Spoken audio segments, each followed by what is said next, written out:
سے کسی نے پوچھا، اس نے کہا من اعلم فی اصحاب رسول اللہ، حضرت علی سب سے بڑا علم والا کون تھا صحابہ میں؟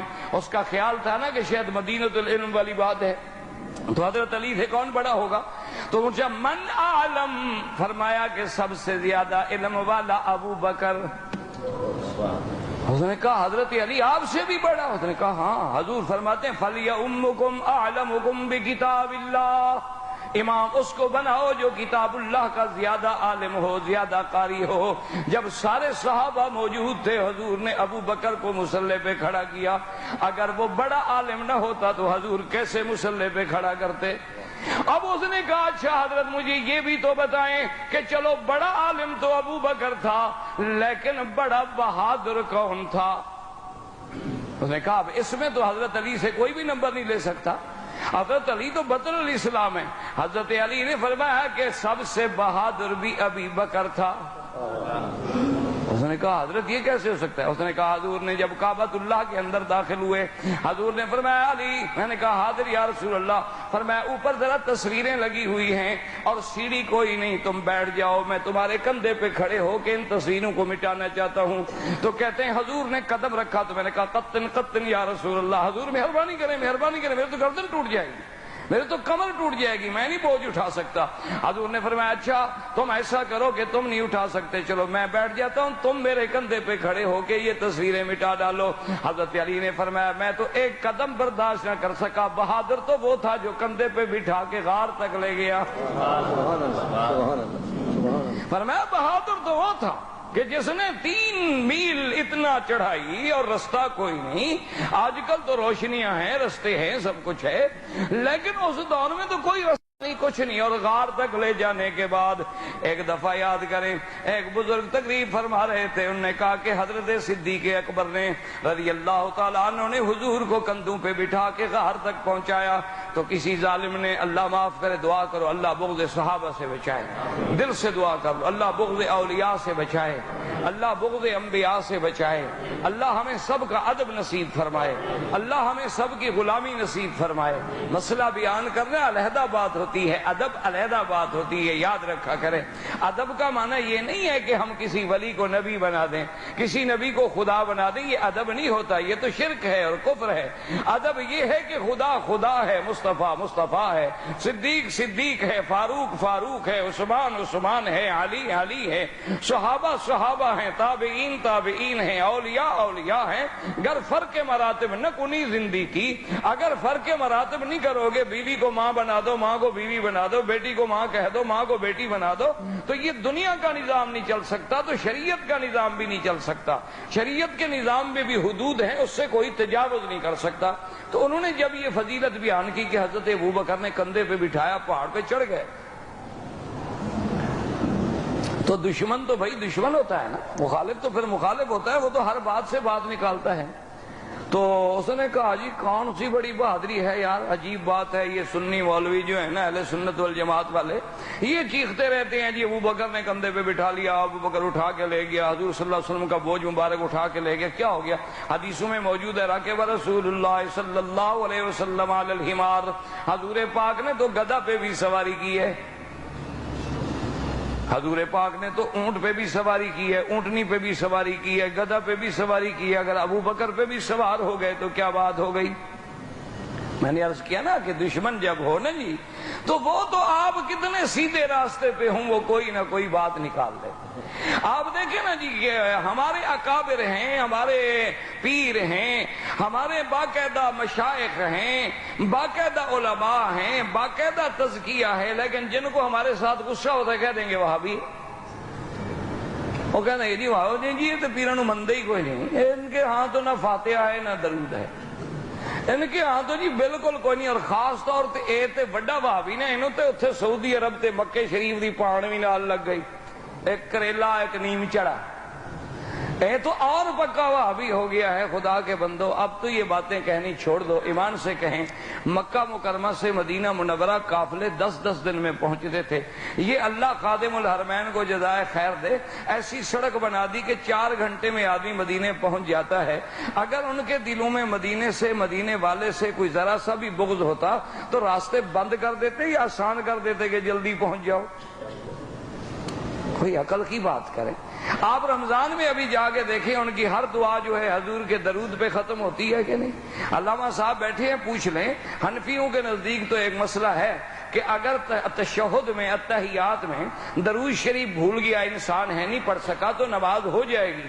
لیکن حنابلہ جن کو تم وہابی کہتے ہو, ان کے مسلک میں یہ ہے کہ اگر نماز میں درود نہیں پڑھا تو نماز نہیں ہوگی. اللہ. تو ان کو تم یہ اس لیے دشمن جو ہے نا میرا عزیز, پھر وہ کوئی نہ کوئی بات تو بنا لیتا ہے نا. وہ ایک پیر بزرگ تھے, بہت بڑے اللہ کے ولی تھے, تو بیوی نہیں مانتی تھی. یہ خدا کی قدرت ہے, آدمی کی بیوی نہیں مانتی. آپ کو مانتی ہے بھائی؟ اس میں شرم کی کیا بات ہے یار, بھائی ہو اپنے, کون سے ہم کوئی آسمان سے اترے ہیں, ہم بھی تمہارے بھائی ہیں, ساتھی ہیں. نہیں, آپ کی بیوی مانتی ہے کہ لیڈیز از فرسٹ, وہ آگے چلتی ہے نا, اور آپ ماشاءاللہ. اچھا, جب کنکریاں مارنے کا وقت ہے نا مینا میں, لوگ بڑے مسئلے پوچھتے ہیں مجھ سے مکہ شریف, اور جناب بڑا رش ہوتا ہے تو میں بیوی کی طرف سے کنکریاں مار رہا ہوں. میں نے کہا نہیں جی, آپ اپنے مسئلے پہ رہیں, لیڈیز از فرسٹ. اچھا, عورت ہے کتنا سمجھدار, کہتے جی نہیں رش ہے, رش ہے. بازار میں رش کوئی نہیں, میلے پہ رش کوئی نہیں. یہ کرسمس کے دنوں میں جناب کھوے پہ کھوا چل رہا ہے, نہ پتہ لگتا ہے مرد ہے نہ عورت ہے. یہاں کوئی رش نہیں. وہاں مینا میں کن کے نہیں بڑا رش ہے جی, تسی مار دے تاکہ مرے تو شوہر مرے نا میرا, جان چھوٹے جائے ختم ہو تاکہ واپس جاؤں کہوں سبحان اللہ کیا خوش نصیب بیوی ہوں کہ میرا شوہر وہاں دفن ہو گیا اور میں دوسرے نکاح کے لیے واپس پہنچ گئی ہوں تیار. تو اس لیے اندازہ کریں, دشمن تو بات نکال لیتا ہے. اب جناب وہ ولی اللہ جو تھے, یہ میں ایسے نہیں کہہ رہا بیوی نہیں ماں, اس لیے دیکھیں علامہ صاحب سے پوچھنا انشاءاللہ, قاری طیب صاحب سے کبھی پوچھ لینا. اور آپ بھی جانتے ہیں میرے مدنی کو جب نبوت ملی غار میں, نبوت کہاں ملی؟ ہاں جی. اور صدیق کہاں ملا؟ نہیں سمجھ آئی بات؟ میرے مدنی پہ جبریل کہاں اترا؟ تو جبریل آسمان کا وزیر ہے, وہ کہاں ملا؟ غار میں. اور صدیق زمین کا وزیر ہے, یہ کہاں کٹھے ہوا؟ غار میں. ایک وہ بھی غار اور ایک یہ بھی غار, اور ایک تیسری غار ادھر ہے.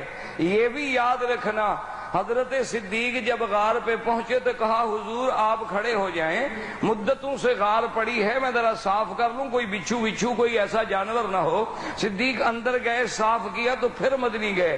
اللہ نے حکم کر دیا, اشارہ ہو گیا کہ جب تک اس غار میں پہلے صدیق کی محبت نہیں آئے گی, محمد مدنی پہ ایمان بھی نہیں آئے گا. وہاں غار میں حضور ہیں, قرآن اترا. اچھا, اترنے کے بعد سب سے پہلے حضور کہاں آئے؟ سب سے پہلے حضور بیوی کے پاس آئے. غار سے اترنے کے بعد کہاں پہنچے؟ بیوی کے پاس پہنچے. کہا زملونی زملونی, خدیجہ کپڑا ڈالو, بدن پہ تھر تھری ہے. اسی منظر کو میرا مولا پسند کر کے فرماتی ہیں, یا ایھا المزمل قم اللیل الا قلیلا نصفہ او انقص منہ قلیلا او زد علیہ ورتل القرآن ترتیلا. میرا مدنی پہلے بیوی کے پاس آئے تاکہ سب سے پہلی تصدیق بیوی کرے کہ اس کی تصدیق بڑی مشکل ہوتی ہے, اور جب بیوی پاکی کی گواہ بن جائے تو پھر اس سے بڑا گواہ دنیا میں کوئی نہیں ہوتا. سب سے پہلی تصدیق کرنے والی سیدہ خدیجہ. اور ظالم تو کہتے ہیں اسلام نے عورت کو کوئی مقام نہیں دیا. ذرا غور تو کرے, میرے مدنی کی پہلی گواہ کون ہے؟ سیدہ خدیجہ. پہلے اسلام لانے والی کون ہے؟ سیدہ خدیجہ۔ نبوت کو تسلی دینے والی کون ہے؟ سیدہ خدیجہ۔ برکت ابن نوفل کے پاس لے جا کے تائید کرانے والی کون ہے؟ سیدہ خدیجہ۔ اللہ تبارک و تعالیٰ کے دین اسلام کی عظمت دیکھیں کہ قرآن کی پہلی گواہ بھی عورت، میرے مدنی کی نبوت کی پہلی گواہ بھی عورت، اسلام کی پہلی گواہ بھی عورت، اور آج تک اسلام نے صفا مروہ رکھ کے عورت کو اتنا بلند کر دیا ہے کہ قیامت تک دوڑتے رہو اور عورت اسماعیل کی اماں کی سنت کو یاد کرتے رہو۔ لیکن مشکل یہ ہوتی ہے کہ دشمن کو بات سمجھ نہیں آتی، وہ ہر نیکی میں بھی کوئی برائی نکال لیتا ہے۔ اس لیے جیسے اس نے کہہ دیا کہ جناب کیا ہو گیا، اگر حضور صلی اللہ علیہ وسلم سیدنا صدیق کے کندھے پہ بیٹھے تو کیا ہو گیا، حضور تو اونٹنی پہ بھی بیٹھے، حضور تو گھوڑے پہ بھی بیٹھے، حضور تو گدھا پہ بھی بیٹھے۔ لیکن اللہ اکبر، اس کو جب سمجھایا گیا کہ بات سمجھو، ہم نے کہا ظالم اعتراض کرنے والے تم ٹھیک کہتے ہو، لیکن ہمارے عقیدے کو سمجھ لو کہ حضور جس اونٹنی پہ بیٹھے ہیں وہ ساری اونٹنیوں کی سردار ہے، حضور جس گھوڑے پہ بیٹھے وہ سارے گھوڑوں سے افضل ہے، حضور جس گدھا پہ بیٹھے وہ ساری دنیا کے گدھوں سے افضل ہے، اور حضور جس بندے پہ بیٹھے وہ بندہ بھی ساری دنیا کے بندوں سے افضل ہے۔ اصل بات تو یہ ہے، حضور تو بیٹھے ہیں، اور حضور جس پہاڑ پہ کھڑے ہوں وہ پہاڑ پہاڑوں میں افضل، حضور جس غار میں بیٹھے ہوں وہ غار ساری غاروں سے افضل، حضور صلی اللہ علیہ وسلم جس مسجد میں کھڑے ہوں وہ مقام ساری دنیا سے افضل۔ اس لیے اللہ تبارک و تعالیٰ کی شان دیکھیں کہ یہ شرف کس کو ملا ہے، صرف ابو بکر رضی اللہ تعالیٰ عنہ کو، کہ اللہ فرماتے ہیں الا تنصروہ فقد نصرہ اللہ اذ اخرجہ الذین کفروا ثانی اثنین۔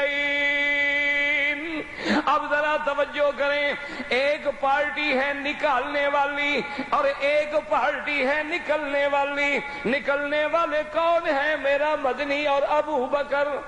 مکے سے کون نکل رہے تھے؟ ہاں جی، وہ نام لے لیا کرو، خیر زندوں میں بیٹھا ہوں نا، خیر زندہ الحمدللہ۔ اب مکے سے جانے والے کون ہیں؟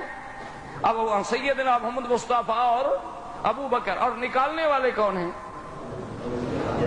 نہیں، نکالنے والے حضور کو مکے سے نکالنے والے کون ہیں؟ قرآن کیا کہتا ہے؟ اذ اخرجہ الذین کفروا، جب کہ کافروں نے نکالا، اور پھر وہ دو کون تھے؟ ثانی اثنین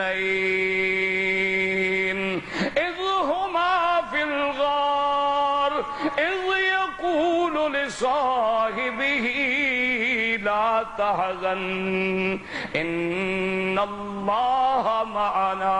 وقت ختم ہو گیا بھائی، وقت ختم ہو گیا، زندگی رہی تو بات باقی۔ وصلی اللہ تعالی علی سیدنا محمد وعلی آلہ واصحابہ اجمعین برحمتک یا ارحم الراحمین۔ اب مغرب کی نماز ہوگی انشاءاللہ، تو جن ساتھیوں کو وضو کی دوبارہ تجدید کرنی ہو جلدی سے وضو کر لیں تاکہ جماعت میں شریک۔ اصل عبادت نماز ہے، یاد رکھیے، اور نماز کی جماعت ہے۔ اللہ آپ کو بھی، مجھے بھی، ہمارے بچوں کو، آپ کے بچوں کو، ہر مسلمان کے بچوں